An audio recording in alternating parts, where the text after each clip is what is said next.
உடைய ஆசீர்வாதத்தை என் வாழ்க்கையில் வருஷிக்க பண்ணுவீராக. உடைய வார்த்தையின்படி எனக்கு ஆக கடவுது.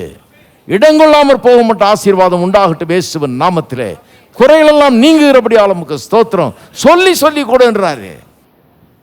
வாயில் என்ன சொல்றோன்றது ரொம்ப முக்கியம். இயேசுவை நம்பினோர் மாண்டதில்லை. என்னென்ன துன்பங்கள் நேரிட்டாலும் சிங்கத்தின் வாயினின்றும் ரட்சிப்பார். பங்கம் வராதென்னை சிங்கத்தின் வாயினின்றும் ரட்சிப்பார். பங்கம் வராதென்னை ஆதரிப்பார். நெஞ்சமே நீ அஞ்சிடாதே, நம்பினோரை கிருபை சூழ்ந்திடுவே. மட்டும் காத்தவர் இம்மானுவே, இன்னமும் காத்துன்னை நடத்துவார்.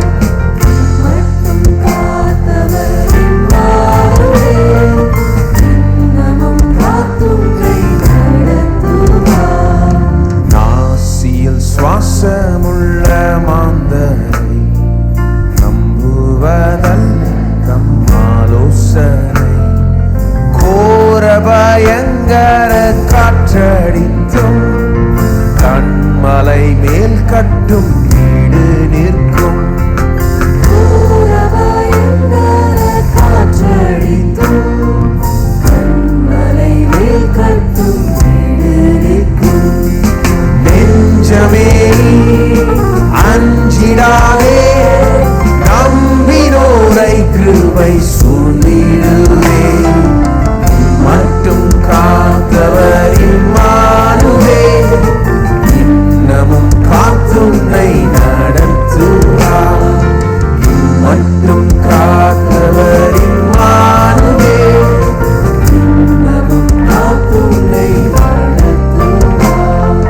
விசுவாசத்தால் நீதிமான் பிழைப்பான். வறட்சி மிகுந்த காலத்தில் வலது பாரிசத்திலே கர்த்ததாம் நிற்பதால் அசைந்திடா. வலது பாரிசத்திலே கர்த்ததாம் நிற்பதால் அசைந்திடா. நெஞ்சமே நீ அஞ்சிடாதே, நம்பினோரை கிருபை சூழ்ந்திடுதே. மட்டும் காத்தவர் இம்மானுவே, இன்னமும் காத்துன்னை நடத்துவார்.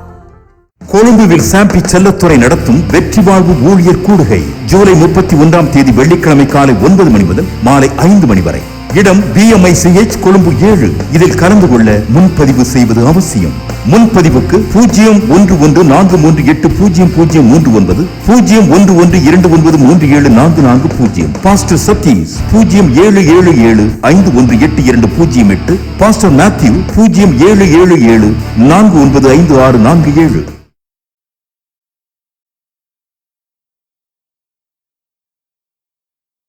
காணிக்கையை கொண்டு வரும்போது ரியலைஸ் பண்ணணுமா? என்ன ரியலைஸ் பண்ணணும்? நம்முடைய அறிக்கை ஒரு காரியத்தை ரியலைஸ் பண்ண வைக்குது. நான் ஒன்றுமில்லாமல் இருந்தேன், பாடணும் இல்லையா அன்றைக்கி? ஒன்றுமில்லாமல் இருந்தேன், ஐஸ்வர்யத்தால் என்னை நிறைத்தீர், தேவைகளெல்லாம் சந்தித்து மீதம் எடுக்க வைத்தீர். தான் அறிக்கை. வேத வசனத்தின்படி அது இருக்குது அந்த பாட்டு. அது சொல்கிறோம், நான் ஒன்றும் இல்லாமல் இருந்தேன் ஆண்டவரே, ஆனால் எனக்கு இன்றைக்கி இருக்கிற அத்தனையும் உம்மிடத்திலிருந்து வந்து, எனக்கு பலன் இருக்குதுன்னா உம்மிடத்தில் இருந்து, திறமை இருக்குதுன்னா உங்ககிட்ட வந்தது, சம்பாதிக்கக்கூடிய சக்தி இருக்குதுன்னா உங்ககிட்டேருந்து வந்தது. சம்பாதிக்கிற சக்தி முதற்கொண்டு, உயிர் முதற்கொண்டு, அறிவு முதற்கொண்டு, ஞானம் முதற்கொண்டு எல்லாம் உம்மிடத்திலிருந்து வந்தது. நிறைய பேர் தங்களை பெரிய ஞானியாக நினச்சிக்கிறாங்க. நான் ரொம்ப டேலண்டடுங்க. யார் எங்கேருந்து வந்தது டேலண்ட்டு? அது எங்கள் அப்பா காலத்துலேருந்து வருதுங்க. அது உங்கள் அப்பாவுக்கு எங்கேருந்து வந்தது? ஹலோ, இல்லை அவங்க தாத்தா ரொம்ப பெரிய ஆளுங்க. அவர் எங்கேருந்து வந்தார்? இருக்கீங்களா? எல்லாமே கர்த்தரிடத்திலிருந்து வந்தது. அப்போ கர்த்தருக்கு நான் கொடுக்கும்போது பெஸ்ட்டை ஏன் கொண்டாடுறோன்னா, எண்ணி பார்க்குறோம், எல்லாமே அவர் தான் கொடுத்தது. அவர் ஒன்றுமே தேவையில்லை. இருந்தாலும் நான் கொடுக்குறது ரொம்ப முக்கியமாக இருக்குது. நான் பெஸ்ட்டையும் ஃபஸ்ட்டையும் கொடுக்குறது ரொம்ப முக்கியமாக இருக்குது. அவருக்கு தேவையே இல்லை, யாருக்கு தேவைன்னு கிடையாது. நான் கொடுக்குறது எனக்கு அவசியம். ஏன்னு சொன்னால் அவரிடத்துல தான் எல்லாம் வந்தது. அவர் தான் எனக்கு எல்லாத்தையும் தந்தாருங்கிறதை என்னுடைய இந்த கொடுக்குற காரியம் காண்பிக்கிறது. அதனால தான் கொடுக்கும்போது வாயால் சொல்கிறாரு. வாயை திறந்து சொல்லு. ஒன்றும் இல்லாமல் இருந்தேன், இப்போ நல்லா இருக்கிறேன். நீர் என்னை இப்படி ஆக்கியிருக்குது, நீர் எனக்கு எல்லாத்தையும் கொடுத்துருக்குன்னு சொல்கிறாரு. சொல்லிவிட்டு அப்புறம் சொல்கிறார். அதான் முதல் பாயிண்ட்டு. அதான் முதல் பாயிண்ட்டு. ரெண்டாவது பாயிண்ட் பாருங்கள். இப்பொழுதும் இதோ கர்த்தாவே, தேவரீர் எனக்கு கொடுத்த நிலத்தினுடைய கனிகள் முதற்பலனை கொண்டு வந்தேன் என்று சொல்லி அதை உன் தேவனாய கர்த்தருடைய சந்நிதியில் வைத்து உன் தேவனாய கர்த்தருடைய சந்நிதியில் பணிந்து நீயும் லேவியனும் உன்னிடத்தில் இருக்கிற பரதேசியும் உன் தேவனாய கர்த்தர் உனக்கும் உன் வீட்டாருக்கும் அனுகிரகம் பண்ண சகல நன்மைகள் நிமித்தம் சந்தோஷப்படுவீர்களாக. சந்தோஷப்பட சொல்கிறார். எதை குறித்து? கொடுக்கறத பற்றி சந்தோஷப்பட சொல்கிறார். இதெல்லாம் ஃபாலோ பண்ணுறது நல்லது, நமக்கு நல்லது. நீங்கள் என்ன பண்ணணும்? வீட்டிலையே ஆரம்பிச்சிடணும். எடுத்து வைக்கும்போது, முதற்பலனை வைக்கும்போது, தசம்பாத்தை எடுத்து வைக்கும்போது நீங்களே கையை வச்சு நீங்கள் குடும்பமாக சேர்ந்து நீங்கள் அதை ஜெபித்து ஆசீர்வதித்து கர்த்தர் சொன்ன காரியங்களை அறிக்கை செய்து எப்படி இருந்தீங்க, இன்றைக்கி எப்படி ஆயிருக்கிறீங்க, கர்த்தர் உங்களுக்கு என்னெல்லாம் செஞ்சாருன்னு சொல்லி சந்தோஷப்பட வேண்டும். செஞ்சு பாருங்களேன். சந்தோஷப்பட சொல்கிறார். சொல்லி சந்தோஷப்படு, கொஞ்ச நேரம் சந்தோஷப்படு, கர்த்தரை ஸ்தோத்திரம் பண்ணுன்றார். நீயும் லேவியன் முன்னிடத்தில் இருக்கிற பரதேசி உன் தேவனாய கர்த்தர் உனக்கும் வீட்டாருக்கும் அனுகிரகம் பண்ண சகல நன்மைகள் நிமித்தம் சந்தோஷப்படுவீர்களாக.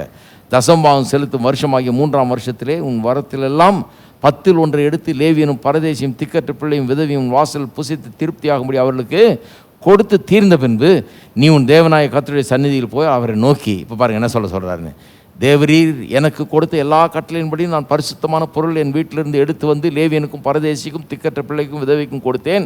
உம்முடைய கட்டளைகளில் ஒன்றையும் நான் மீறவும் இல்லை, மறக்கவும் இல்லை. நான் துக்கம் கொண்டாடும் போது அதில் புசிக்கவும் இல்லை, தீட்டான காரியத்துக்கு அதில் ஒன்றும் எடுக்கவும் இல்லை, இளவு காரியத்துக்காக அதில் ஒன்றையும் படைக்கவும் இல்லை. நான் என் தேவனாய கர்த்தரின் சத்தத்துக்கு கீழ்ப்படிந்து தேவரீர் கட்டளையிட்டபடி சகலமும் செய்தேன். இப்போ பாருங்கள். நீர் உம்முடைய வாசஸ்தலமாகிய பரலோகத்திலிருந்து நோக்கி பார்த்து உம்முடைய ஜனங்களாகிய இஸ்ரவேலரையும் நீர் எங்கள் பிதாக்களுக்கு ஆணையிட்டபடியே எங்களுக்கு கொடுத்த பாலும் தேனும் ஓடுகிற தேசத்தையும் ஆசீர்வதியும் என்று சொல்வாயாக. இப்படி இருந்தோம், இப்படி ஆயிட்டோன்னு சொல்கிறது மட்டும் இல்லை. கர்த்தாவே நீர் சொன்னபடி நான் செஞ்சிட்டேன், நீர் எனக்கு சொல்லி கொடுத்தீர், எல்லாம் உங்கள்கிட்ட தான் வருது, அதனால் உம்மை கனம் பண்ணணும், உமக்கு முதலிடத்தை கொடுக்கணும், உமக்கு முதலானவைகளையும் சிறந்தவைகளையும் நான் தர வேணும்னு சொல்லி கொடுத்தீர். பிரின்சிபல் ஆஃப் ப்ராஸ்பரிட்டி எனக்கு கற்றுக் கொடுத்தீர். நான் அந்த வார்த்தையின்படியே நீ சொன்னபடியே கரெக்டாக எடுத்து வச்சு நான் கொண்டு வந்துட்டேன். கொண்டு வந்ததுனால இப்போ என்ன?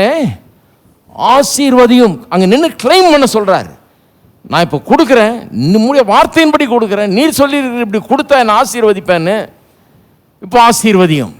நிறைய பேர் ஒருத்தர் சொல்கிறாரு பாருங்க, என்னையா இது வந்து நியாயப்பிரமாணம், இது கிருபை இல்லை, இதில் இது நியாயப்பிரமாணம், நம்ம கொடுத்த ஆசீர்வதிப்பார். நல்லா கவனிங்க. அதுக்கு தான் அந்த போர்வெல் எக்ஸாம்பிள் மறக்கவே கூடாது இல்லையா? போர்வெல்லில் நீங்கள் ஒரு போர்வெல் போட்டு அடித்தா ஒன்றும் வந்துடாது, தண்ணி இருக்கணுமே. அதுக்கு தான் போடுறதுக்கு முன்னால் தண்ணி இருக்குதான்னு பார்க்குறான். சும்மா போட்டுட்டு ஒன்றும் இல்லைங்கன்னு மாட்டான் இல்லையா? போடுறதுக்கு முன்னாலே தண்ணி இருக்குதான்னு டிட்டர்மின் பண்ணிட்டு தான் போடுறாங்க இல்லையா? தண்ணி இருந்ததுன்னா சில நேரத்தில் ஊற்றி அடிக்க வேண்டியதாக இருக்குது. ஊற்றுறது தைரியமாக ஊற்றுறீங்க. ஏன்னா கண்டிப்பாக உள்ள உங்களுக்கு, உங்கள் குடும்பத்துக்கு, உங்கள் ஊருக்கே வேண்டிய அளவுக்கு பெரிய கடல் மாதிரி வச்சுருக்காரு கடவுள். அடியில் வச்சவர் அவர், வச்சதுனால தான் ஊற்றி அடிக்க வேண்டியதாக இருக்குது. நீங்கள் அடித்தா ஒன்றும் வந்துடாது, கீழே இருந்தால் தானே வரும். ஹலோ, அதனால் நான் சொல்கிறேன், நீங்கள் கொடுக்கறதுனால ஒன்றும் உங்களுக்கு வந்துடாது. அவர் ஏற்கனவே கொடுத்துருக்கிறார், வச்சிருக்கிறார், பாலும் தேனும் ஓடுற தேசத்துக்கு கொண்டு வந்திருக்கிறார். எல்லா ஆசீர்வாதங்களும் கர்த்தருக்குள்ள இயேசுக்குள்ள உங்களுக்கு கட்டளையிட்டு எல்லாத்தையும் வச்சிருக்கிறாரு. அதனால தான் சொல்கிறாரு, அடித்தாதான் வரும், ஊற்றி அடித்தாதான் வரும்ன்றார். இது நியாயப்பிரமாணம், இது கிருபை. இவங்கெல்லாம் அக்கிரமக்காரர்கள பாவிகளாக கர்த்தரை மறந்து இங்கே தூர தேசத்தில் இருந்து கெட்டு போன நேரத்தில் கர்த்தரை அவர்களை போய் தேர்ந்தெடுத்து பாலந்தேன்னு ஓடுற தேசத்துக்கு ஒன்று கொண்டு போகிறேன்றாரு. நியாயப்பிரமாணமா? அது கிருபைங்க. முழுக்க முழுக்க கர்த்தருடைய அன்பு, கிருபை, தயவு தான் அவர்களுக்கு எல்லாத்தையும் கொடுத்தது. நியாயப்பிரமாணம் கிடையாது. பாலும் தேனும் ஓடுற தேசத்தை எதுக்கு கொடுத்தாரு? அவங்க எதாவது நல்லது செஞ்சாங்கன்னு கொடுத்தாரா? அவங்க எந்த நல்லதையுமே செய்யலையே. இவங்களை கொண்டதுக்குள்ள அவர் பட்ட பாடு அவருக்கு தான் தெரியும். கீழ்ப்படியாத ஒரு வழங்கா காலத்துள்ள ஜனம் அப்படியும் கொண்டு வந்து சேர்த்தாரு. ஆகவே இவங்கள்ட்ட பெரிய குவாலிட்டி, ஸ்பெஷல் ஸ்பிரிச்சுவல் குவாலிட்டி எதனால் இருந்ததுனால அவர்கள் ஆசீர்வதிக்கல. கிருபை. நான் சொல்கிறேன் உங்களுக்கு இன்றைக்கு அதிகாரப்பூர்வமாக, பழைய ஏற்பாடாக இருந்தாலும் சரி புதிய ஏற்பாடும் சரி, முழுக்க முழுக்க கிருபை தான். சிலர் சொல்கிறாங்க பழைய ஏற்பாட்டு நியாயப்பிரமாணம், புதிய ஏற்பாட்டு கிருபை. கிடையாது. பழைய ஏற்பாட்டிலையும் கிருபை தான். பழைய ஏற்பாட்டில் எந்த மனுஷன் நியாயப்பிரமாணத்தால் ஆசீர்வதிக்கப்பட்டிருக்கான்னு சொல்லுங்க பார்ப்போம். வேத வசனமே சொல்லுது. ரோமர் 4ஆம் அதிகாரத்தில் அப்போஸ்தலன் பவுல் சொல்லுகிறார், ஆபிரகாம் எப்படி ஆசீர்வதிக்கப்பட்டான்? நியாயப்பிரமாணத்தினாலேயோ கிரியினாலேயோ? கிரியினாலேயோ அல்லது விசுவாசத்தினாலேயோ அப்படின்றாரு. கிரியினால கிடையாது. நியாயப்பிரமாணத்தின் கிரியினாலேயா? கிடையாது. நியாயப்பிரமாணமே வரலையா அவன் காலத்தில்? கிரியினால் ஆசீர்வதிக்கப்படல. அவன் எதனால் ஆசீர்வதிக்கப்பட்டான்? விசுவாசத்தினால். ஏன் விசுவாசத்தினால? அது கிருபையினால் உண்டாயிருக்கிறதுனால விசுவாசத்தினால் அதை எடுத்துக்கொண்டான். அவ்வளோதான். அது பழைய ஏற்பாடு கூட கிருபை தாங்க. புதிய ஏற்பாட்டில் தான் கிருபைன்றது தப்பு. எப்போவுமே கிருபை தான். கடவுளுக்கு கிருபை தான். ஆதாம் ஏவாளை உண்டாக்குனப்போ ஏதேன் தோட்டத்தில் ஆதாம் எவ்வளோ நல்லவனாக இருந்தான்ற பார்த்தா நல்ல பழ வகைகள் இதெல்லாம் உண்டாக்கி வச்சார். அவனுக்கு எவ்வளோ நல்லவனாக இருக்கான்னு பார்க்குறேன். உனக்கு அதுக்கேற்ற மாதிரி உனக்கு மரங்கரெல்லாம் வச்சு தரேன் உனக்குன்னாரா? கிடையாது. அவன் பிறக்கிறதுக்கு முன்னாடியே என்ன பண்ணிட்டாரு? எல்லாத்தையும் செட்டப் பண்ணி வச்சுட்டாரு. அவன் எந்த நன்மையும் செய்யலை, தீமையும் செய்யலை. அதுக்கு முன்னால் எல்லாம் செட்டப் பண்ணி வச்சுட்டாரு. இருக்கீங்களா? கிருபை. எல்லாம் சொல்லுங்க, கிருபை. கர்த்தருடைய கிருபை நமக்கு ஆசீர்வாதத்தை கொடுத்துருக்குது. அதனால தான் நாம் கொடுக்குறோம். கொடுக்கும்போது என்ன சொல்கிறாரு? கொடுக்கறதுல என்ன முக்கியம்? வசனித்து சொல்லுவது முக்கியம். என்ன சொல்கிறோன்றது முக்கியம். திருப்புங்க அப்படியே மல்கியா 3ஆம் அதிகாரத்துக்கு திருப்புங்க. 10. என் ஆலயத்தில் ஆகாரம் உண்டாயிருக்கும்படி தசமபாகங்கள் எல்லாம் பண்டக சாலையில் கொண்டு வாருங்கள். அப்பொழுது நான் வானத்தின் பல்லகனிகளை திறந்து இடங்கொள்ளாமற் போக மட்டும் உங்கள் மேல் ஆசீர்வாதத்தை வருஷிக்க மாட்டேனோ என்று அதனால் என்னை சோதித்து பாருங்கள் என்று கர்த்தர் சொல்லுகிறார். கர்த்தர் சொல்கிறாரு, கொண்டு வா, கொண்டு வந்தா நான் வானத்தின் பல்லகனை திறந்து இடங்கொள்ளாமற் போக மட்டும் ஆசீர்வாதத்தை வருஷிக்க மாட்டேன்னு சோதித்து பாருன்றார். ஜனங்க என்ன சொல்கிறாங்க? ஒருத்தர் சொல்கிறார் பாருங்க, கொடுக்கும்போது எந்த பிரதிபலனும் எதிர்பார்க்காம நாம் கொடுக்கணும். நான் சொன்னேன், எந்த பைபிளில் அது இருக்குது? நானும் இந்த பைபிளை பொட்டி வாசித்து பார்க்குறேன். இந்த பைபிளில் எங்கேயுமே கிடையாது எந்த பிரதிபலனும் எதிர்பார்க்காம நம்ம கொடுக்கணும்னு. கர்த்தர் சொல்லவே இல்லை. இங்கேயே சொல்லியிருக்காரு, கொடு, வானத்தின் பலகனில் திறந்து இடங்கொள்ளாமல். அங்கே 26 வாசித்தேன். என்ன சொல்லியிருக்குது? அறிக்கையிட்டு, கர்த்தாவே நீ சொன்னதை நான் செஞ்சிட்டேன், ஆகவே இந்த பாலும் தேன் ஓடுற இந்த தேசத்தில் எங்களை ஆசீர்வதியும் எதிர்பாருன்றாரு. நான் சொன்னதை செய்யி, நான் ஆசீர்வதிப்பேன்னு எதிர்பாருன்றாரு. உன் பொருளாலும் விளைவின் எல்லாம் முதற் பலனாலும் கர்த்தரை கனம் பண்ணுவாயாக. நீதிமொழி 3:9-10. அப்பொழுது உன் களஞ்சியங்கள் பூர்ணமாய் நிரம்பும் மாலைகள் திராட்சரசம். நானா சொன்னேன்? அவர் சொன்னாருங்க. ஹலோ, அவர் சொன்னாரு.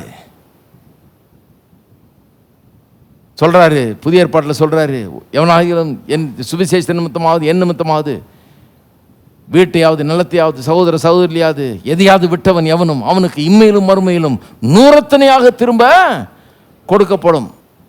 நிறைய பேர் அதை வெறும் மறுமைன்னு இருப்பாங்க. அதனால தான் இம்மையிலும் மறுமையிலும் சொல்றாரு அவர். இம்மையிலும் மறுமையிலும் 100 கொடுக்கப்படும். எவ்வளோ திட்டவட்டமாக சொல்றாரு பாருங்க. அதாவது பிரதிபலன் இல்லாமல் நம்ம கொடுக்கணுன்றதை எங்கேயா போய் சொல்லி பாருங்க. ஒரு விதைக்கிறவன்ட்ட சொல்லி பாருங்க, விதைப்பா, நல்லா உழ, வேர்வை சிந்து, ஆனால் எதிர்பார்க்காத ஒன்றும். அடித்து விரட்டிடுவாங்க அவன் உங்களை. என்னைய பேசுகிறேன்னு, ஊரில் இல்லாத நியாயத்தை பேசுகிறேன்னா, என்ன பெரிய யோகியத்தனத்தை பேசுகிறேன்னு. விதைச்சா எதிர்பார்க்க சொல்லியிருக்குது அறுப்பேன்னு, இல்லைங்களா? இது கர்த்தருக்கு ரொம்ப விரோதமானது. இந்த மாதிரி எந்த பிரதிபலனும் எதிர்பாராமல் கொடுன்றது அது இந்த உலக பிரகாரமான யோக்கியதை உள்ளவர்கள் அது மாதிரி பேசிகிட்டு இருக்கிறது. கர்த்தர் என்ன சொல்கிறாரு? கொடு, எதிர்பாருன்றாரு. கொடுங்கள், அப்பொழுது உங்களுக்கு கொடுக்கப்படும். அமுக்கி குலுக்கி சரிந்து விழும்படி மனிதர்கள் மடியில் கொண்டு வந்து போடுவார்கள். அவர் சொல்லியிருக்காருங்க. இன்னும் கேட்டால் எப்படி சொல்கிறேன், ஒரு கிளாஸ் பச்சை தண்ணி ஒருத்தனுக்கு கொடுத்தா கூட அதற்கு பலன் இல்லாமல் போகாதுன்னு இருக்காரு. இன்னும் என்ன சொல்கிறீங்கன்னு? பச்சை தண்ணி கூட பலன் இருக்குதுன்றாரு. நாங்கள் ஒரு கிளாஸ் தண்ணி தானே கொடுத்தேன், அதுக்கும் பலன் இருக்குது. பெருசாக இல்லைன்னு நினைக்கலாம் நீங்கள். அதுக்கும் பலன். கர்த்தர் வந்து பலன் அளிக்கிறவர். அப்போ வந்து எதிர்பாராத கொடுங்கிறது தப்பு. இப்போ கவனிங்க, சொல்கிறாரு வானத்தின் பலன்களை திறந்து இடங்கொள்ளாமல் போன்றோம் ஆசீர்வதிப்பேன் அப்படின்றாரு. இதனால தான் அறிக்கை செய்ய சொல்கிறார். ஆசீர்வதியும் கேளுன்றார். ஏன்னா நான் சொல்லி வாக்கு பண்ணியிருக்காருல்ல அவரு. கொண்டு வந்தா வானத்தின் பலன்களை திறந்து இடங்கொள்ளாமல் போக மட்டும் ஆசீர்வதிப்பேன்றாரு. கொண்டு வரும்போது சொல்லிட்டே வா, கர்த்தாவே வானத்தின் பலன்களை திறந்து இடங்கொள்ளாமல் போக மாட்டேன்னு ஆசீர்வதிக்கிறபடி ஆளும் ஸ்தோத்திரம் சொல்லிட்டே வா. ஏன்னா நான் சொன்னதுனால நீ அதை விசுவாசி, அதை சொல்லுன்றாரு. தப்பே கிடையாது. அப்புறம் சொல்றாரு பாருங்க, பூமியின் கனியை பட்சித்து போடுகிறவர்கள் உங்கள் நிமித்தம் கண்டிப்பேன், அவைகள் உங்கள் நிலத்தின் பலனை அளிப்பதில்லை, வெளியில் உள்ள திராட்சை கொடி பலமில்லாமல் போவதும் இல்லை என்று சேனையின் கர்த்தர் சொல்கிறார். கொடுத்த அந்த பூச்சி தின்னுச்சு, அது தின்னுச்சு, இந்த பெஸ்டிசைடு இதெல்லாம் நான் பார்த்துக்கிறேன்றார். எதுவும் தின்னாது. இப்போ மாடர்ன் டேஸில் எதோ தின்னு போடுது, கடன் வந்து தின்னு போடுது, இன்ட்ரெஸ்ட் தின்னு போடுது. ஒருத்தர் சொல்கிறார் இப்படி தான் போட்டேங்க, அப்படியே போயிடுச்சுங்க, எங்கேயோ பொத்தல் இல்லாத பொத்தல் உள்ள பையில் போட்ட மாதிரி எங்கே போட்டோன்னு தெரில, நிறைய வந்தது போட்டேன் ஒன்றுமே இல்லை அப்படின்றார். அது வராதுன்றார். போட்டால் இருக்கும் மீறுன்றார். நான் பார்த்துக்கிறேன்றார். அப்புறம் சொல்கிறார் பாருங்க, அப்பொழுது எல்லா ஜாதிகளும் உங்களை பாக்கியவான்கள் என்பார்கள். பாருங்கள், ஷோ பீஸ் ஆகிறாரு. தேசம் விரும்பப்படத்தக்கதாக இருக்கும் என்று சேனையில் கர்த்தர் எல்லாம் இந்த தேசத்தை ஏறெடுத்து பார்க்கக்கூடிய அளவுக்கு வைக்கிறேன்றார். இந்த வசனத்தை கவனிங்க, நீங்கள் எனக்கு விரோதமாய் பேசின பேச்சுகள் கடினமாக இருக்கிறது என்று கர்த்தர் சொல்லுகிறார். ஆனாலும் உங்களுக்கு விரோதமாக என்னத்தை பேசினோம் என்கிறீர்கள். இதான் பிரச்சனை. முதல் அதிகாரத்துலேருந்து வருது. கர்த்தரை கனீனம் பண்ணுறாங்க, ஏதோ காணிக்கெல்லாம் கொண்டாடுறாங்க, என்னமோ பண்ணுறாங்க, பலி செலுத்துகிறாங்க, என்னத்தையோ பண்ணுறாங்க பாருங்கள், முறைமைக்காக ஒரு கடமைக்காக பண்ணுறாங்க. ஆனால் வாய் சரியில்லைன்றார். அதனால தான் ஆசீர்வாதம் இல்லைன்றார். பேச்சுகள் கடினமாக இருக்கிறதுங்கிறாரு. அவங்க என்ன சொல்கிறாங்க, என்னையா அப்படி என்ன பேசிட்டோம். இவங்க என்ன பேசுனாங்கன்னு உங்களுக்கு தெரியல பாருங்கள். இவங்க நினச்சிருக்காங்க நாங்கள் ரொம்ப யோகியமாக பேசிகிட்டு இருக்கிறோமே, நாங்கள் ஒன்றும் அப்படி ஒன்றும் பேசல, கெட்ட வார்த்தை ஏதாவது பேசணுமா, வேறு ஏதாவது பேசணுமா, சபிச்சோமா, ஒன்றும் கிடையாது, நாங்கள் வந்து செலுத்தினோமே, என்ன பேசணுன்னு சொல்கிறார் பாருங்கள். தேவனை சேவிப்பது விருதா, அதாவது கர்த்தருக்காக வாழ்வது வேஸ்ட்டு. கேள்விப்பட்டிருக்கீங்களா? வேஸ்ட்டு. நான் கோயிலுக்கு போய் வேஸ்ட்டு, ஞானஸ்தானம் எடுத்து வேஸ்ட்டு, கர்த்தரை பின்பற்றினது வேஸ்ட்டு, பயபக்தியாக வாழ்ந்தது வேஸ்ட்டு, விருதா. அவருடைய கட்டளையில் கை கொள்ளுறதுனாலும் சேனையில் கர்த்தருக்கு முன்பாக துக்கித்து நடக்கிறதுனாலும் என்ன பிரயோஜனம்? துக்கித்து நடக்கிறதுனா ஒரு மனம் திரும்புதலோட, பாவங்களை கொடுத்து ஒரு வருத்தம், அதோட கர்த்தருக்கு முன்பாக யோகியமாக நடந்ததெல்லாம் வேஸ்ட்டு. என்ன பிரயோஜனம்? நான் கேட்டிருக்கேன் நிறைய கிறிஸ்தவங்க சொல்கிறது, இவ்வளோ நாள் கர்த்தருக்காக நான் வாழ்கிறேன், ஞானஸ்தானம் எடுத்துட்டேன், கோயில் ஒழுங்காக போகிறேன், பைபிள் வாசிக்கிறேன், ஜெபம் பண்ணுறேன், காணிக்கை கொடுக்குறேன், எல்லாம் பண்ணுறேன், ஒரு பயபக்தியோடு வாழ்கிறேன், ஆனால் ஒன்றும் கிடையாதியா. என்னான்னு தெரியல, கர்த்தர் என்ன ஒன்றும் சொல்லி செய்யுதே இல்லை. சில ஊழியக்காரன் சொல்கிறது கூட கவனிச்சிருக்கேன் நான். சில நேரத்தில் ரொம்ப வருத்தமாக இருக்கும். 40 வருஷம் ஊழியம் செஞ்சேன், இந்த ஆள் இப்படி ஆகிட்டான், அவன் எப்படி ஆகிட்டான், இவன் எப்படி ஆகிட்டான், நான் எப்படி இருக்கிறேன். பாவம், சஞ்சலம். இது வந்து இதில் என்ன விசேஷம்னா, சிலர்லாம் இப்போ 20 வருஷத்துக்கு முன்னால் பார்த்துருக்காங்க அதான் பேசியிருந்தாங்க, இப்போ 20 வருஷத்துக்கு அப்புறமா அதான் பேசிகிட்டு இருக்கிறாங்க. அதனால் எனக்கு தெரியும் ஏன் அப்படி இருக்கிறாங்கன்னு. இந்த பேச்சினால தான், கடினமான பேச்சினால. ஆமாம், உழைக்கிறாங்க, போகிறாங்க, வர்றாங்க, என்னென்னமோ பண்ணுறாங்க, ஆனால் ஒன்றும் வரமாட்டேங்குது, அதில் ஒன்றும் ஒர்க் அவுட் ஆக மாட்டேங்குது, அதில் ஒரு நிறைவு ஏற்பட மாட்டேங்கிறது. ஏன்னா பேச்சு சரியில்லை பாருங்கள். பேச்சை பற்றி தான் பேசிகிட்டு இருக்கிறாங்க. வெறும் கொடுக்கறது இல்லை, வெறும் காசு பணம் கொடுக்கறது இல்லை, அதோட பேச்சு கரெக்டாக இருக்கணும். பேச்சு சேர்ந்தாதான் இதில் எஃபெக்ட் உண்டாகுன்றேன் சொல்கிற பாருங்கள். இப்பொழுதும் அகங்காரிகளை பாக்கியவான்கள் என்கிறோம், தீமை செய்கிறவர்கள் திடப்படுகிறார்கள், அவர்களை தேவனை பரீட்சை பார்த்தாலும் விடுவிக்கப்படுகிறார்களே என்று சொல்லுகிறீர்கள். சுருக்கமாக சொல்ல போனால் கெட்டவன்லாம் நல்லா இருக்கிறான். கேட்டிருக்கீங்களா? அதுதான் அது அந்த வசனம். அவன் பாருங்க எவ்வளோ பொல்லாதவன், அவன் ஓஹோன்னு இருக்கிறான். ஐயா, நான் எவ்வளோ நல்லவன், ஞாயிற்றுக்கிழமை ஒரு நாள் தவற மாட்டேன், நான் போகிறேன், ஆனால் நான் இப்படி இருக்கிறேன். அடுத்த வசனம் பாருங்க. அப்பொழுது கர்த்தருக்கு பயந்தவர்கள் ஒருவரோடு ஒருவர் பேசிக்கொள்வார்கள். நல்லா கவனிக்கிறீங்களா? இன்னொருத்தரோட பேசுகிறீங்க, நீங்கள் கோயில் முடிஞ்சோடனே வெளியே நின்று பேசுகிறீங்களே, ஒருவரோடு ஒரு பேசிக்கொள்வார்கள். இந்த வசனம்லாம் வாசித்து இருக்கிறீங்க, கரெக்டாக விளங்கிக்கணும். ஒருவரோடு ஒருவர் பேசிக்கொள்வார்கள், கர்த்தர் கவனித்து கேட்பார். ரொம்ப ஜாக்கிரதையாக இருக்கணும். கர்த்தரை பற்றி குறை சொல்கிற வேலை கூடாது. பேசினா கர்த்தர் நல்லவர்ன்றதை பேசணும். கர்த்தர் ஆசீர்வதிக்கிற உங்கள் வாயில் வந்ததை பேசக்கூடாது, குறைய பேசக்கூடாது. அவன் நல்லா இருக்கிறான், இவன் நல்லா இருக்கிறான், எனக்கு தான் இப்படி இருக்குது, என்னை ஏன் தான் கர்த்தர் இப்படி, இந்த பேச்சு தான் கூடாதுன்றார்.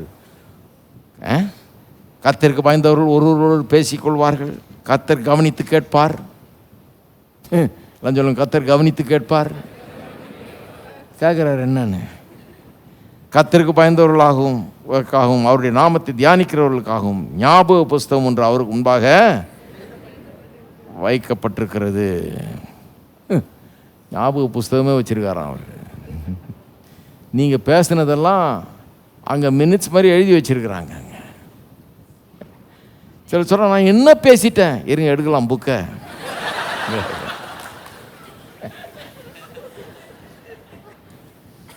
வாயை திறந்தா என்ன பேசணும்?